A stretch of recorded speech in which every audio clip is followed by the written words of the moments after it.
आप सबको नमस्कार, सुप्रभात। सार्थक government job point YouTube channel आप सभी लोगों का हार्दिक स्वागत करता है। चैनल पर नए हैं, चैनल को सब्सक्राइब, वीडियो को लाइक शेयर कर दीजिए, बेल आइकन दबा कर रख लीजिए ताकि आपको नोटिफिकेशन मिल जाए और आप उसे शेयर कर पाएँ। आज बहुत सारी महत्वपूर्ण अपडेट्स हैं क्योंकि कल हमारे क्षेत्र में ही मुख्यमंत्री महोदय आए थे और बीजेपी इसमें सदस्यता अभियान चलाई हुई है। तो अगर आप भी उनकी नीतियों का समर्थन करते हैं या आप उस पार्टी से जुड़ना चाहते हैं तो आप जुड़ सकते हैं, ठीक है ना।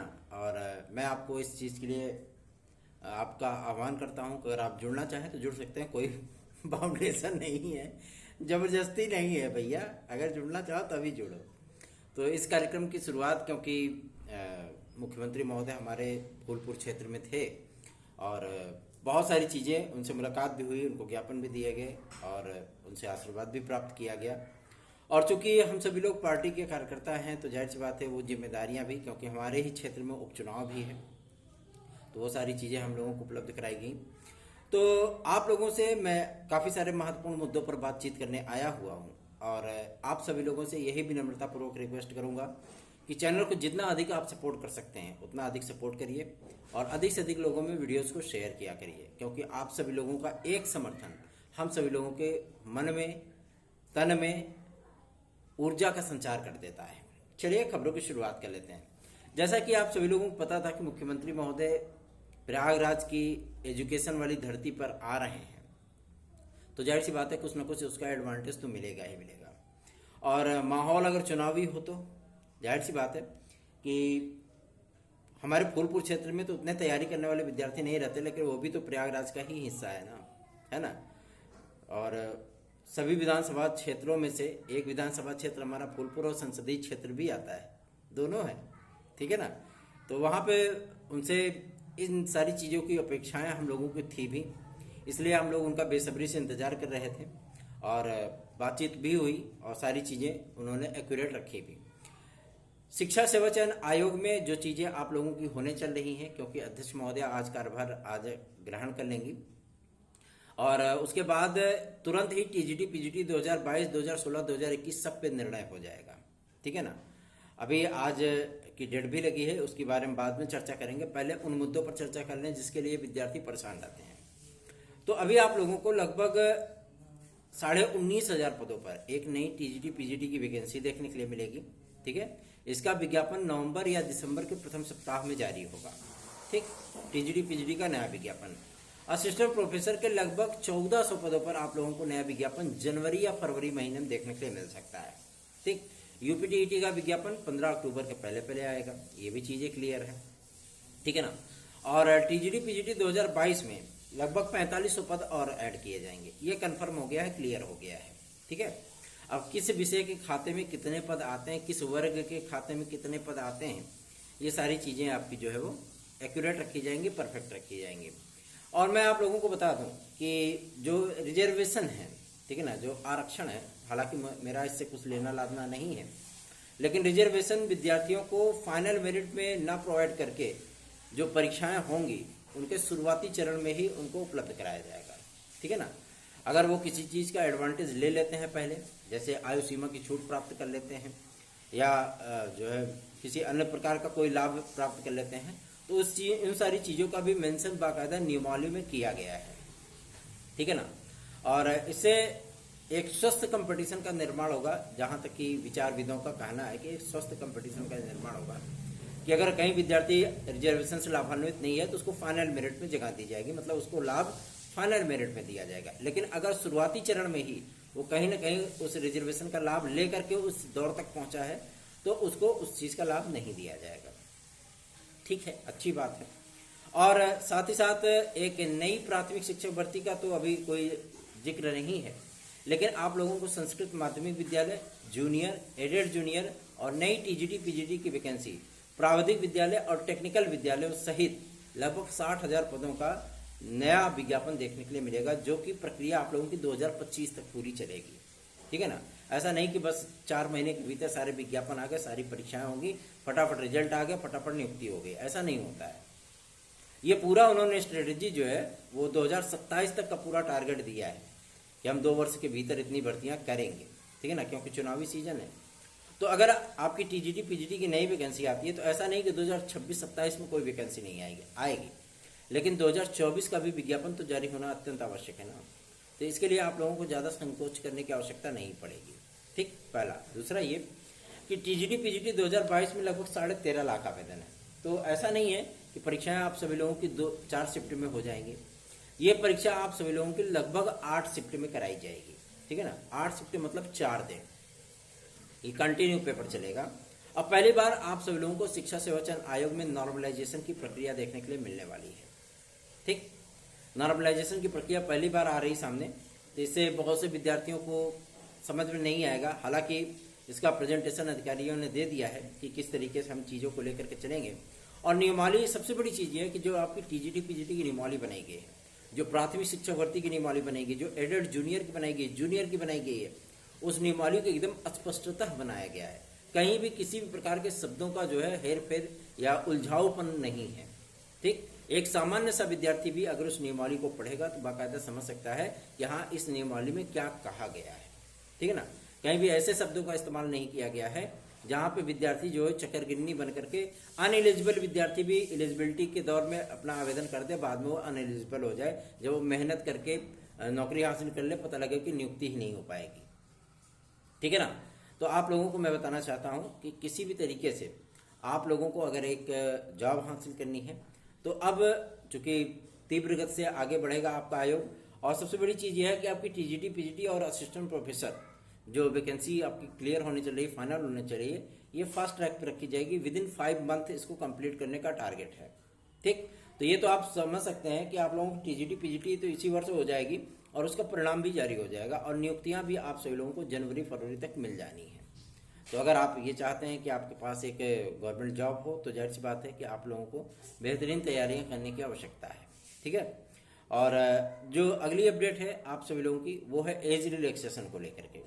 एज रिलैक्सेशन के संबंध में हम सभी लोगों ने मुख्यमंत्री महोदय को ज्ञापन दिया और उनसे रिक्वेस्ट की है कि कोविड काल के चलते बहुत से राज्यों ने यहाँ अमूमन अगर देखा जाए तो लगभग केंद्र सरकार ने भी अपने विज्ञापनों में एज रिलैक्सेशन प्रोवाइड किया है, लेकिन लोकसभा चुनाव के मद्देनजर गवर्नमेंट ने, उत्तर प्रदेश सरकार ने जो है विद्यार्थियों को एज रिलैक्सेशन नहीं दिया। ठीक, पहला। दूसरा ये कि कोविड काल के चलते विद्यार्थियों को 2 वर्ष बर्बाद हुए हैं। ऐसा तो है नहीं कि मतलब वो परीक्षा देने के लिए एलिजिबल नहीं थे, उस समय तो एलिजिबल थे ना, लेकिन उनको मौका नहीं मिला। जब मौका नहीं मिला तो इसमें किसकी गलती है? इसमें सिस्टम की गलती है, शासन प्रशासन की गलती है या अभ्यर्थियों की गलती है? अगर ये चीज़ें उनसे गुजर गई, चली गई और उनका 2 साल बर्बाद हो गया और उसमें उनको आवेदन करने का अवसर नहीं मिला और फिर अगर उनको एज रिलैक्सेशन दे करके इतने 2018 के बाद से कोई LD ग्रेड का विज्ञापन नहीं आया, 2021 के बाद से कोई GSE का विज्ञापन नहीं आया, 2019 के बाद से कोई प्राथमिक शिक्षक भर्ती का विज्ञापन नहीं आया, 2012 के बाद से कोई जूनियर का वैकेंसी नहीं आया, है ना, तो 2022 के बाद कोई टीजीटी पीजीटी का विज्ञापन नहीं आया, तो जाहिर सी बात है कि इन विद्यार्थियों को एज रिलैक्सेशन प्रोवाइड करना चाहिए।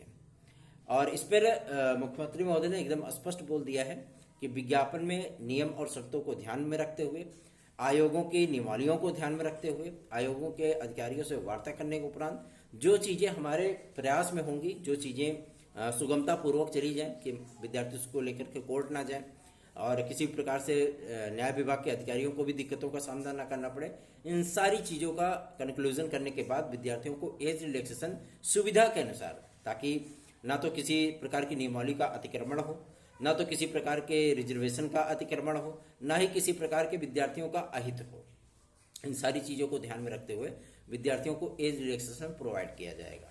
ठीक है, और आप लोगों को मैं बता दूं कि 2025 का जो आप लोगों का UPPSC से जो विज्ञापन आएगा PCS का, मतलब प्रादेशिक सिविल सेवा परीक्षा, ठीक है ना, तो ये चीज़ें आप लोगों को देखने के लिए मिलेंगी। उसमें एज रिलैक्सेशन आप लोगों को मिलेगा। अब गवर्नमेंट आपको कितना मौका देती है? 1 साल देती है, 2 साल देती है, कि 1 अटेम्प्ट देती है, 2 अटेम्प्ट देती है, 22 साल में देती है कि अटेम्प्ट में देती है, ये गवर्नमेंट के विचार करने का विषय है। ठीक है ना, लेकिन आप लोगों को मौका मिलेगा इसमें। दूसरा ये कि LD ग्रेड GSE और खंड शिक्षा अधिकारी जैसे महत्वपूर्ण विज्ञापन जब जारी होंगे तो जाहिर सी बात है कि विद्यार्थियों को इस बारे में भी आशंका है कि इसमें हम लोगों को एज रिलैक्सेशन मिलेगा कि नहीं मिलेगा। तो मैं आप लोगों को बताना चाहता हूं कि एज रिलैक्सेशन का ये मुद्दा अब पूरी तरीके से शासन के पाले में है। ठीक है ना। और आप लोगों की बातें जो पहुंचानी थी वो मुख्यमंत्री महोदय तक पहुंचा दी गई हैं।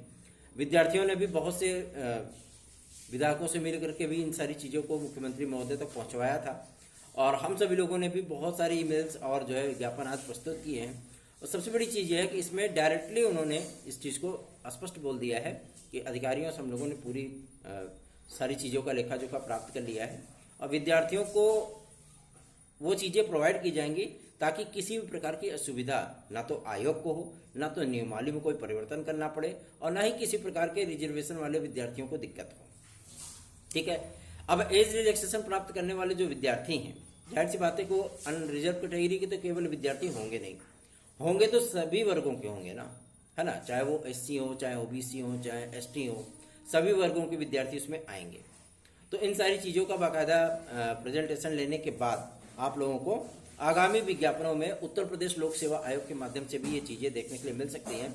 और हम लोगों ने जब रिक्वेस्ट किया कि इसके लिए OTR होता है, वन टाइम रजिस्ट्रेशन होता है, ठीक है ना, तो विद्यार्थियों को कम से कम 1-1.5 महीने का समय दिया जाए ताकि वो आसानी से OTR कर सकें, और इसके लिए आयोग को पहले ही दिशा निर्देशित कर दिया जाए ताकि वो अपने पोर्टल जो है उस चीज़ को लिए संशोधित कर सकें, ठीक है ना, ताकि विद्यार्थियों को OTR करने में कोई किसी प्रकार की कोई समस्या ना हो। ठीक, तो आप लोगों को मैं बता दूं एज रिलैक्सेशन का पूरा मुद्दा इस समय सॉल्व हो चुका है, और जब आदरणीय मुख्यमंत्री महोदय ने कह दिया तो जाहिर सी बात है आप लोगों को अब निश्चिंत हो जाने की आवश्यकता है। अगला जो अपडेट है वो है आप सभी लोगों की TGT PGT 2016-2021 की। आज इसकी हियरिंग है, और जैसा कि मतलब लाड साहब ने बताया है इस चीज़ को कि लगभग 4 विषयों की नियुक्ति का आदेश जो है वो दिशा निर्देश जारी किए जा सकते हैं।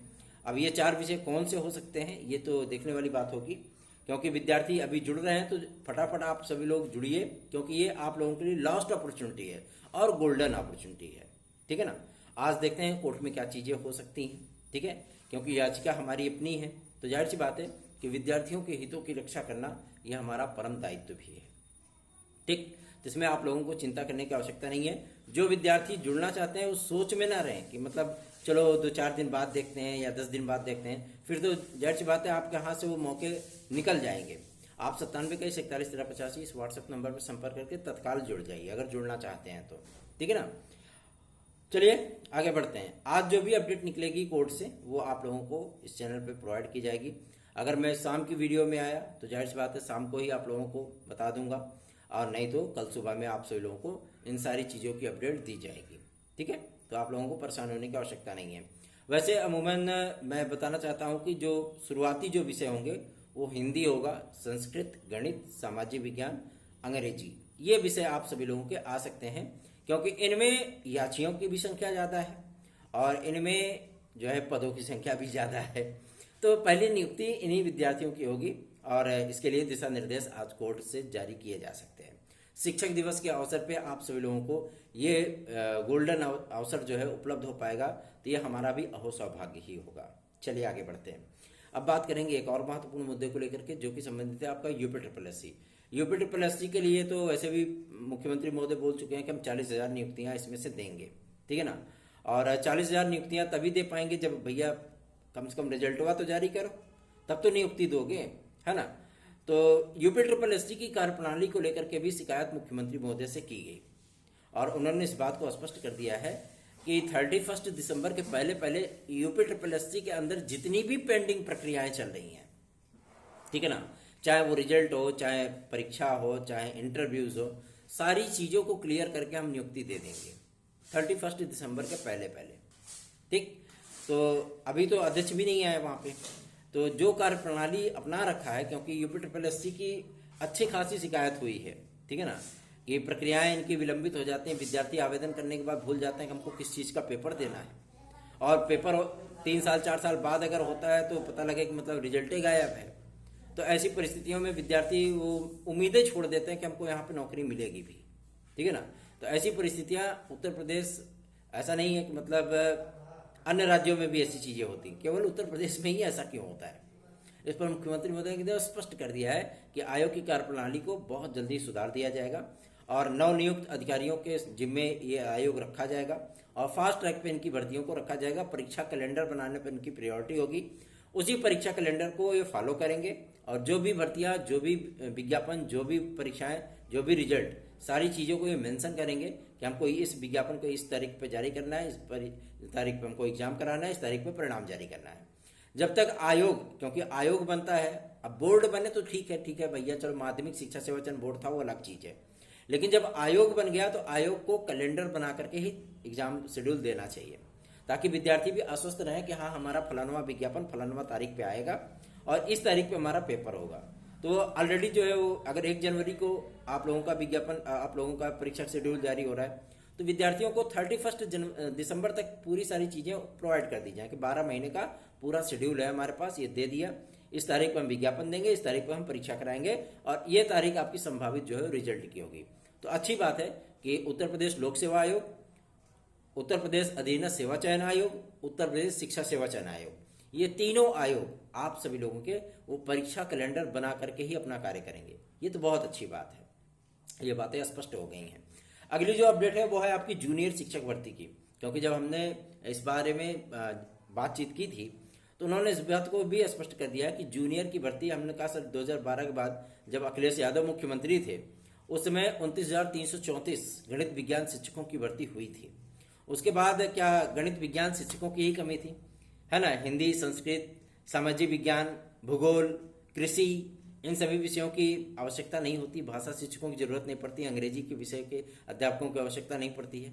लेकिन प्रमोशन के माध्यम से विद्यार्थियों को जो है इसमें ठूस